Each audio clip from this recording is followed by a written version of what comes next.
Hello, hello, hello, hello, hello, hello. I'm Dan Salem. I'm live on the BuzzChomp YouTube channel.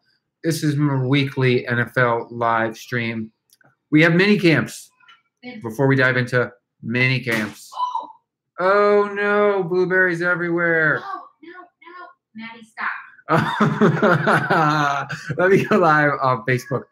Blueberries everywhere. Stop it. Maddie, please stop eating them. Do you need me to pause? Just come grab her for a second. Okay, I'll be back in 5. I swear, I'll be back in 5. I was going to give her some here. They're not washed. Okay. Sorry, I'm going to wash them. Well, I'm going to wait. Sorry, this floor looks so nice and I stepped on blueberries. Cucumber. Ew. Is it not good? There's slimy in there. Oh. All right, I'm coming back. I'll bring it over after. Sorry. Yeah, I just want you to take the slimy ones out. I don't even know if it matters. Okay, I'm coming back. I swear. 1 minute. She grabbed it down and Sorry. knocked it off. Well, you can almost open the fridge. We're gonna have to figure something out. Yeah, there's some slimy ones in there. I'll grab it. You go online. Okay. So, thank you for your patience. Just like 30 seconds there, right? Yeah, I know you want to get down, but we got to clean up the blueberries first because they were unwashed and we don't want you eating them all because they're a fiend. Okay, let's go live on Facebook. In 3, 2, 1. Hi, I'm Dan Salem, live on Facebook's Creator app. Also live on the BuzzChomp YouTube channel at The Dan Salem on Facebook, at The Dan Salem on Instagram and Twitter. Because I keep it simple, so you just have to remember one thing. We're here to talk the NFL. It's minicamp week. 4 teams had minicamps last week. The other 28 have them this week. Most are about 3 days long. I think that's all you can do.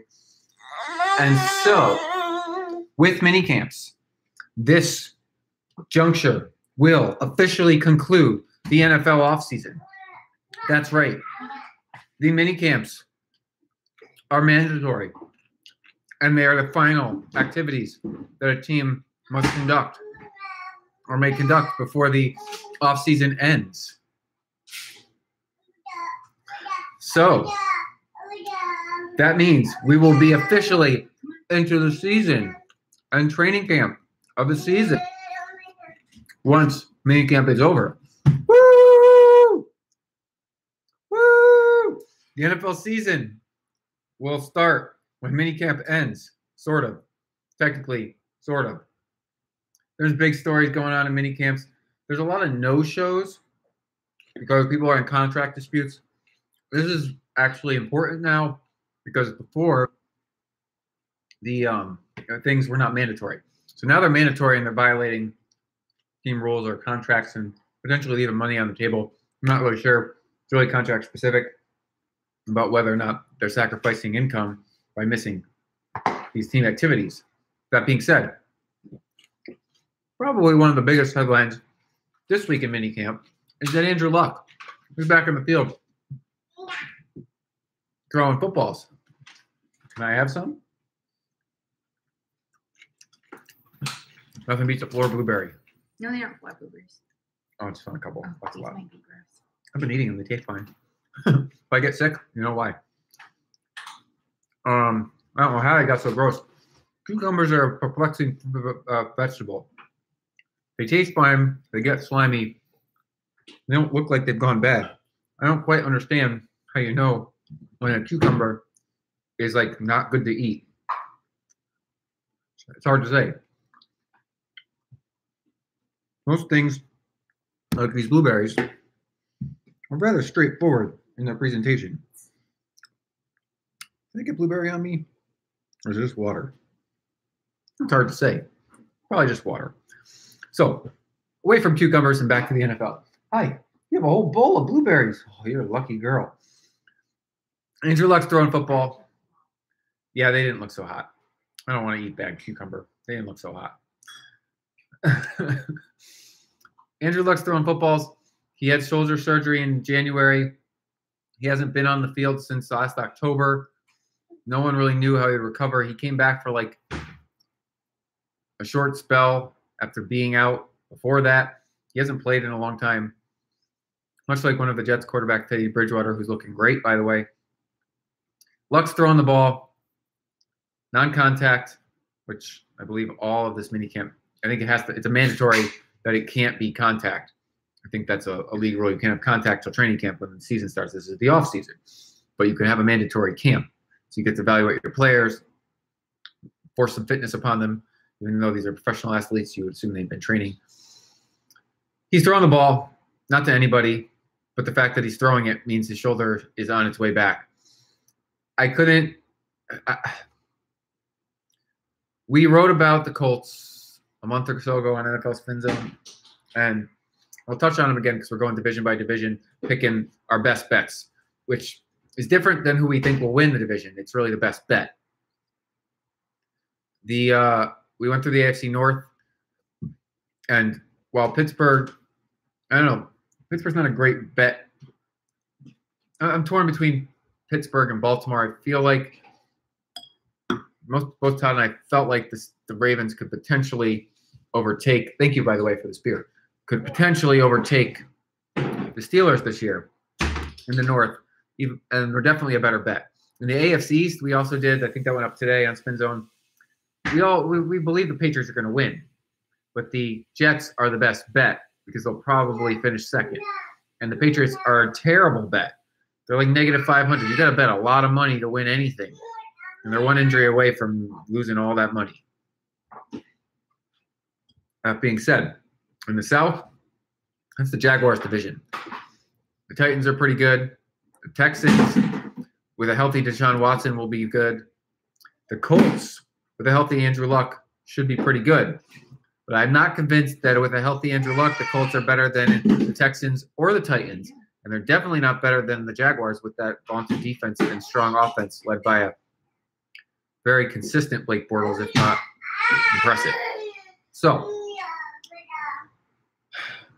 I am tempering expectations with Andrew Luck. I do believe that he will start for the Colts by the beginning of October. I am not convinced he will start week 1 of the season, and they should not rush him back. He's had too many injuries in his history that they should let it really take its time to develop and heal. So if it's October 1st instead of September 1st, so be it. The Colts are looking like the worst team in that division, so what's the rush? There is none. Other notable news items. As ESPN put it, we're going mini camping. Maddie, mini camp means the regular off season's almost over. This is good news. Not me. Yeah, Andrew Luck throws. Yeah, I love that. I love that. Luck throws. They're also pushing Jameis Winston's focus, which I like to hear. I want him and the Buccaneers to get over the hump. I don't quite see it. I don't know if the defense is there, but I'm rooting for the Buccaneers. They got a hill to climb, just like the Colts, because their division is a monster. I don't see the Panthers, Saints, or Falcons taking a far enough step back to fall behind the Buccaneers, but it can happen. Maddie, you don't want to eat that raw. It's really not yummy. And you had a whole devoured full of blueberries. To be young and constantly hungry. So, the really big story is the players that aren't showing up to this. I'm going to put mandatory in quotes because it's definitely a mandatory camp. But I don't really know that there are negative ramifications for not going. Now, I made the point at some point over this offseason, hi, my dear, that Le'Veon Bell skipping camp kind of says, like, sends the wrong message. Now, perhaps, I know he's trying to make a point. Look, pay me my money, but he's on a 1-year, huge franchise tag 1-year deal. I get it, and I guess he's sitting out for a second straight offseason. But the Steelers don't seem like the organization that is going to acknowledge the fact that he's sitting out as a reason to give him his contract. I almost feel like if he came and showed team unity and putting the team first, that he would get that deal. But I'm not sure that would really sway him. And I understand you got to protect your body. You don't have that major contract under your belt, so you don't want to get hurt unnecessarily. Aaron Donald's doing a similar deal with the Rams. League's Defensive Player of the Year out of camp. And he's looking for a new contract as well. Both these players deserve it. They've earned it. Not convinced either's going to get it. Long-term deals for NFL players are hard to justify. I'm sure what the story there is. That's the running back for the Cardinals All-Star Pro Bowl player. You know, okay, that's why I'm putting mandatory in air quotes, because yes, these players are required to be there. But this is the off season, and I don't think there's any punishment for missing. If they're not losing money, there is no punishment. Maybe when they have to run an extra couple laps. I don't really think that matters. Earl Thomas skipped it. And Pete Carroll goes, I wish he was here. That would be nice. We're focusing on the guys who are here, so we'll see how that goes. There is no thing they can do. Like, you don't come? All right, we'll see you when the season starts in training camp. So all these players looking for a deal. Steelers running back Le'Veon Bell's not there. Rams to tackle Aaron Donald. Cardinals running back David Johnson. Falcons wide receiver Julio Jones. I'll drop this ESPN link in the comments here on BuzzChomp's YouTube channel because it's a good one. Excuse me. Falcons wide receiver Julio Jones. Titans offensive tackle Taylor Lewin. Raiders linebacker Khalil Mack, and Seahawks safety Earl Thomas. Almost all of these players want a long-term contract. They're looking for a new deal. And so the only true, I guess, thing that they can hold over the team is their absence. It's kind of an oxymoron because if you give the team what it wants, you're jeopardizing your health. If you give the team what it wants, you're showing good team spirit and team unity, so maybe they're more willing to give you more of your money. Except it's a business, and I don't think one has anything to do with the other. And this is where we stand. Use what little leverage you have. I suppose that's all they're doing. Odell Beckham Jr., on the other hand, is at camp catching passes. Now, he's rehabbing from an injury. He is, oh dear, you are just so hungry. Tough life. I agree. I know. We don't want Odell Beckham to get hurt either. So he's at camp, and I have a feeling that he would be skipping if he wasn't rehabbing. Maddie,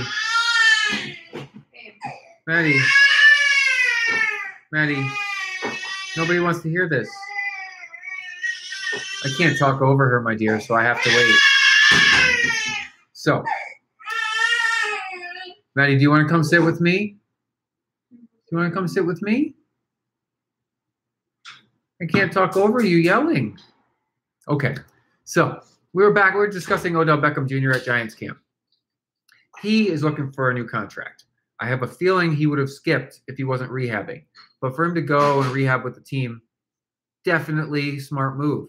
It's good PR for him, and also he needs to rehab, so why not do it at camp instead of trying to organize something on your own, which seems just ridiculous.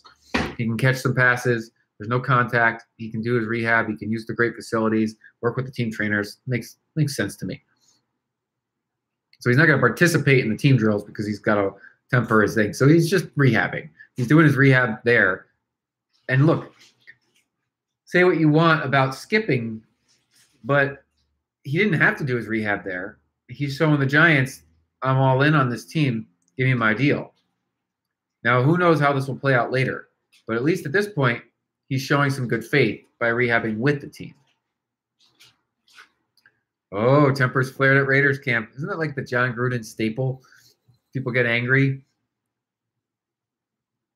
But really, they had a skirmish and a pileup. I don't think there's any contact in these camps. So they got in a mini fight and a pileup. They're just itching to like play more real football. Still the off season, folks.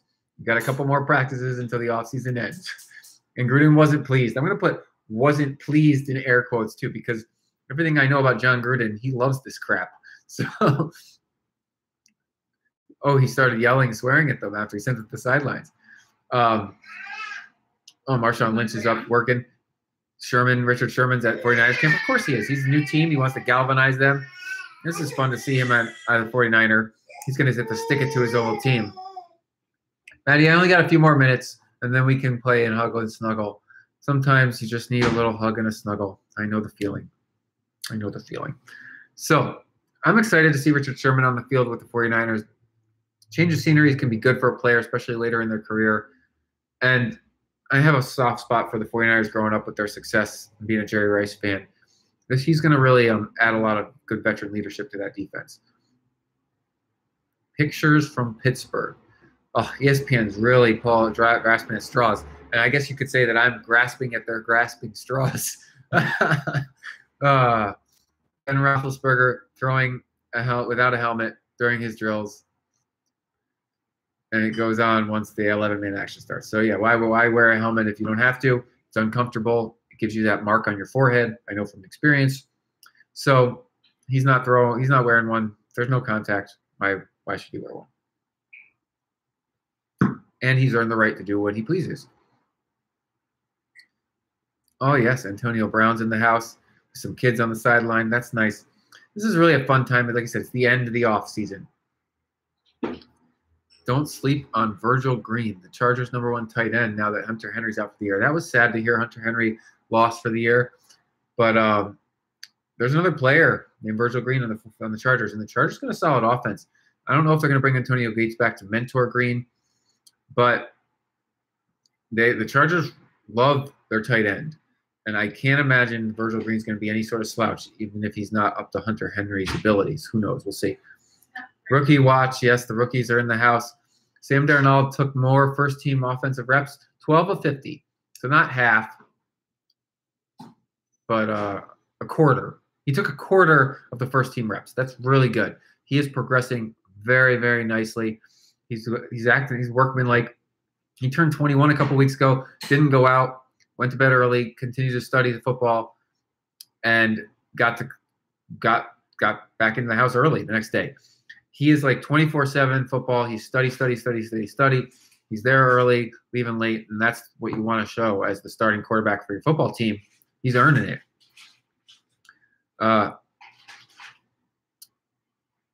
Okay, so he had a bad moment where he telegraphed a pass. He's a rookie. It wasn't intercepted, though, and he got Robbie Anderson a deep ball underthrown. No big deal. Then he had a nice red zone period, which is where Jets have struggled in the past. 5-yard TB to Tomlinson. We need our tight ends back in the action. So this is good stuff. That's not a tight end. Sorry. I'm gonna keep going here because I love reading about my rookies, and I'll touch on the other ones in a second. But Sam Darnold, my Jets. So as Rick Cimini puts it, he's making mistakes, but he's avoiding the calamitous turnovers. That's cool. Rookies are gonna make mistakes. The game's completely different. A lot more information. A lot more to digest. This is the off season still. He's not even in camp yet. This is mini camp off season. So when real training camp starts, good. And he's not making the turnovers. He's just making some rookie mistakes as you expect early in his career, like super, super early. The season hasn't even begun yet. This is good stuff. And he's really focused. I can see Darnold winning the starting job for the Jets week 1 of the season. Just like Andrew Luck, he will start by October 1st. I guarantee it. He is progressing really well. And the Jets, they got 2 veterans waiting in the wings.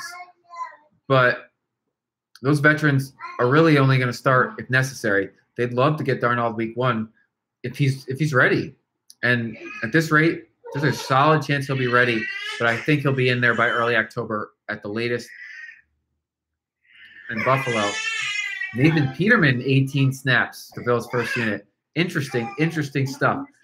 I mean, A.J. McCarron's there as the veteran in Buffalo.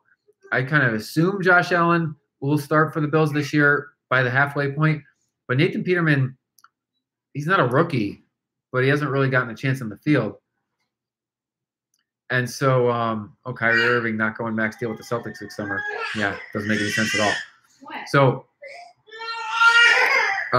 Peterman's getting a lot of first-team reps in Buffalo. They must like him. Makes sense. They got rid of Tyrod, kept him. What? Any other NFL headlines around the league? Otherwise, I might just cut this short and early. It's one of those days. Not a lot happening in the league with these mini camps. Christian Hackenberg, former New York Jet, already cut by the Raiders. They obviously did not like what they saw with the backups in minicamp. I'm sorry. I mean, the Jets drafted him too high, but John Gruden of the Raiders, before that draft, thought he was a first-round pick. The Jets drafted him in the second round. He never even saw the field. So while the Jets made a mistake getting him as high as the second round, the John Gruden made an even worse mistake drafting him thinking he was a first-round pick. But okay, more on that later. It appears as though we will end things a little early tonight, and that's just how it goes.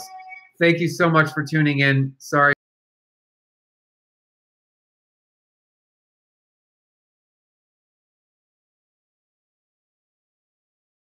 Next week, 5 p.m. Pacific time to talk the NFL at the Dan Salem, Twitter, Instagram, and Facebook. Thank you, and have a great night.